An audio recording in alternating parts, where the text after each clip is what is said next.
Hello friends, நம்ம favourite சீரியலில் அடுத்து என்ன சுவாரஸ்யமாக நடக்குதுன்னு பார்க்குறீங்க. நம்ம தேவசேனா மேடம் வந்து லாக் பண்ணி வச்சுருக்கேன் அப்படின்னு சொல்லிட்டு இந்த கிழட்டு இருக்காரு கதிரேசன் ரொம்ப ஓவராக போயிட்டு இருந்தாரு. ஆனால் இவருடைய ஆட்டத்துக்கெல்லாம் முடிவு கட்டுற மாதிரி நம்ம அரவிந்த் இருந்துக்கிட்டு எப்படியும் ஒரு வழியாக நம்ம தேவசேனா மேடமுடைய குழந்தைய பேத்தியை வந்து காப்பாற்றி கூப்பிட்டு வந்துடுறாரு.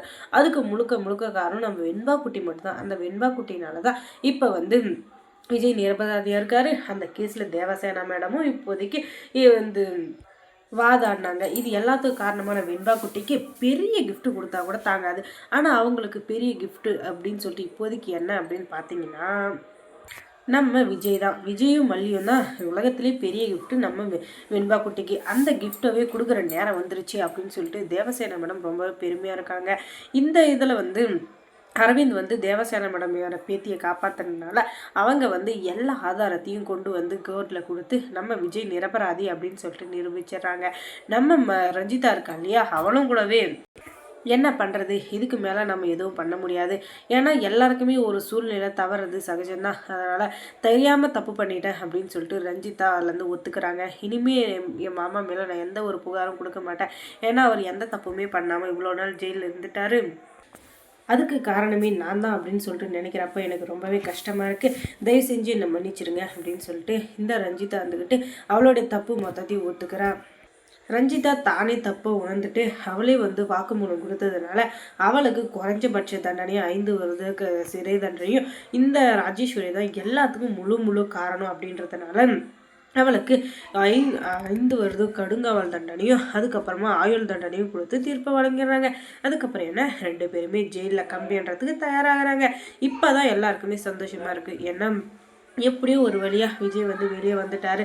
அதுக்கு காரணம் நம்ம அரவிந்த் தான். அரவிந்துக்கு நன்றி அப்படின்ற ஒரு சின்ன வார்த்தையை சொல்லி அவரை வந்து விலக்கி வச்சிட முடியாது. ஏன்னா அரவிந்த் பண்ணது மிகப்பெரிய உதவி. அதனால் அரவிந்துக்கு நன்றி சொல்லி அவரை வந்து அந்நியப்படுத்தாமல் அவருக்கு பாராட்டு விழா அந்த மாதிரி ஏதாச்சும் பண்ணால் கூட ஒரு பெரிய விஷயமாகவே ஆகாது. ஏன்னா அந்த அளவுக்கு பெரிய உதவியை பண்ணியிருக்காரு நம்ம அரவிந்த் இருக்கிற வரைக்கும் கண்டிப்பாக அவங்களோட நட்புக்கும் சரி அவங்க குடும்பத்துக்கும் சரி எந்த ஒரு பிரச்சனையுமே வராது. ஏன்னா அவங்க 2 பேரும் அந்த அளவுக்கு ஒருத்தர் புரிஞ்சுக்கிட்டு ஒரு நல்ல ஒரு ஃப்ரெண்ட்ஷிப்கான ஆதாரத்தோட அவங்க வாழ்ந்துட்டுருக்காங்க. மல்லி இப்போ சின்ன வார்த்தையை நன்றி அப்படின்னு சொல்ல நான் விரும்பலை, உங்களை என் கூட பிறந்த அண்ணனை நினச்சி உங்களுக்கு நான் விருந்தே கொடுக்குறேன் அப்படின்னு சொல்லிட்டு அவங்க ஒரு பக்கம் அவங்க சந்தோஷத்தை காட்டிகிட்டு இருக்காங்க.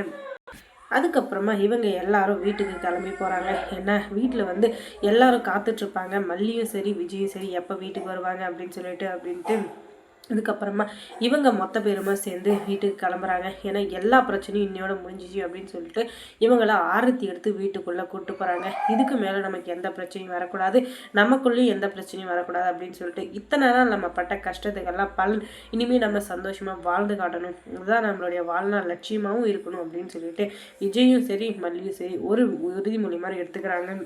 வெண்பா குட்டி இருந்துக்கிட்டு இப்போ எனக்கு ரொம்ப சந்தோஷம். இத்தனை நாளாக அந்த நிஷா கூட இருந்துக்கிட்டு நான் படாத பாடுபட்டுட்டேன். சித்திரவதை மேலே சித்திரவதைப்பட்டேன். ஒரு நரக வேதனையை நான் அனுபவிச்சிருக்கேன். அவகிட்ட இனிமேல் நான் போகவே மாட்டேன். என் வாழ்நாளில் அவளை பார்க்காம இருக்கிறது நான் பெரிய பிளெஸ்ஸிங்ஸாக நினைக்கிறேன் அப்படின்னு சொல்லிட்டு நம்ம வெண்பா குட்டி சொல்ல, என்னடா இது இந்த சின்ன குழந்தைய இப்படி பேசுதுன்னா அந்த குழந்தைய எவ்வளோ கஷ்டப்படுத்திருப்பா அந்த நிஷா அப்படின்னு சொல்லிட்டு விஜய்க்கும் சரி நம்ம மல்லிக்கும் சரி நல்லா புரிய வந்துருச்சு. ஏன்னா இந்த நிஷா எவ்வளோ பெரிய கேடு கேட்டா அப்படின்னு சொல்லிட்டு அவங்க எல்லாமே பணத்துக்காக தான் இதெல்லாம் செஞ்சுருக்காங்க அப்படின்றது எல்லாமே தெரியும் அவங்களுக்கு. ஆனாலும் என்ன பண்ணுறது, கொஞ்ச நாள் நம்ம குழந்தை வந்து கொஞ்சம் சொகுசாக இருந்துச்சுல்ல, அதனால் கொஞ்சம் சந்தோஷம்தான்.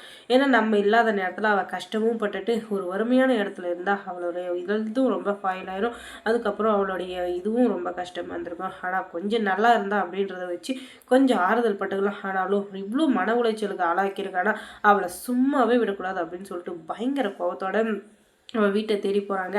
இப்போ நீங்கள் வந்து ஜெயிலுக்கு போகலாம் அப்படின்னு சொல்லிட்டு சந்தோஷப்பட்டுக்காதீங்க. கூடிய சீக்கிரமே நீங்கள் போக போகிறீங்க. எப்படின்னு தானே பார்க்குறீங்க, அதை நான் தான் உங்களை அனுப்ப போகிறேன். அது வரையும் கொஞ்சம் வெயிட் பண்ணுங்கள். அது வரையும் நீங்கள் எப்படி தூங்கணுமோ சாப்பிடணுமோ ஊர் சுற்றணுமோ எதை வேணால் பண்ணிக்கோங்க. ஆனால் ஒரு நாள் இல்லை ஒரு நாள் கண்டிப்பாக நீங்கள் ஜெயிலுக்கு போக தான் போகிறீங்க.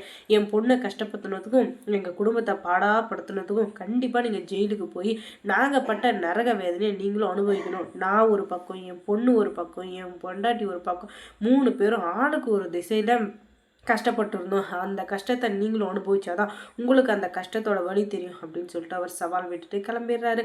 அதுக்கப்புறம் மல்லி சீரியலில் என்ன சுவாரஸ்யமாக நடந்திருக்கும் நீங்கள் தெரிஞ்சுக்கணுன்னா நம்ம சேனலை சப்ஸ்கிரைப் பண்ணுங்கள். தேங்க்ஸ் ஃபார் வாட்சிங்.